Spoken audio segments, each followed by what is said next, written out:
The biggest question I get from aspiring and current freelancers is, where do you find clients? And how did you get your first few clients? This section is dedicated in reviewing all available options and finding clients both online and off. I'll be following this downloadable guide throughout this section, so make sure you download it to have a full list and description of all the online and offline platforms I'll be talking about throughout the next few lessons.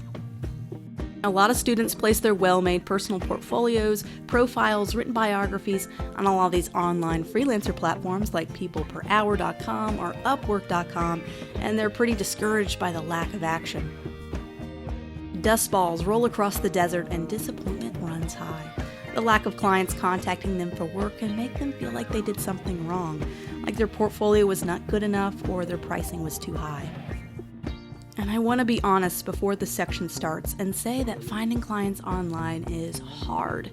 It is not because of a lack of talent on your part, but an oversaturation, not only of people wanting to be freelancers in this new freelance gig economy, but also the high competition on each one of these websites. It is not impossible to do very well online. There are freelancers making a good living off of just working on these online freelancer platforms, but it's not going to be for everybody. We'll be creating an Upwork profile together in detail later on in this section, and I wanted to make sure expectations are set before we do so. I still recommend trying all sorts of different methods for finding clients, both online and off, but we'll need to do as much as we can to put ourselves on the top of the stack by having that killer portfolio, profile, bio, headshot, and being able to set the right pricing for ourselves. And speaking of pricing, we'll learn a lot about that in the next section of the course. While finding clients is the hardest part of starting a freelance business, the good news is after you're finding those first few clients, future clients are not as hard to grab, as referrals start to take over and you have established yourself with social proof like reviews and client testimonials. My first year freelancing was mostly continuing to locate new work, while my last 13 years were spent actually doing the client work, with little time needed to go out and find new clients. This is the referral system in all of its glory. Realistically, you may want to spend your first month freelancing locating and finding your first 2 clients. Once those clients are obtained and you've completed their work with excellence, there's a good chance they could refer you to another client, but only if they're more than satisfied with your work. That is why those first few clients get the most dedication from you, as they could be worth more than the money they pay for you for that project. They can also give you additional client referrals.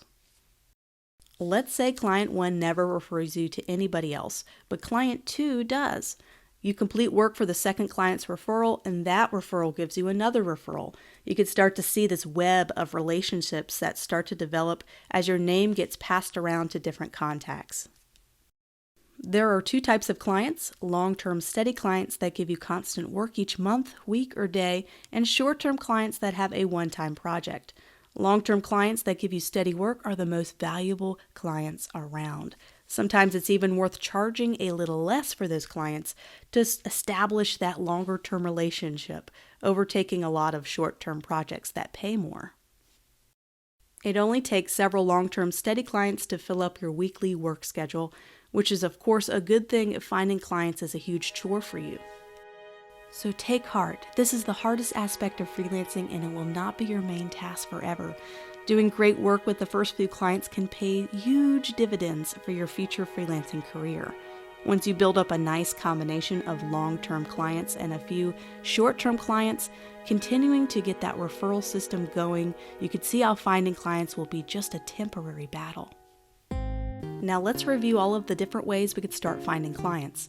As mentioned above, although some platforms and methods may be more difficult to find clients, I do recommend trying out as many avenues as you can and finding those first few clients, as that what is really going to get our business going.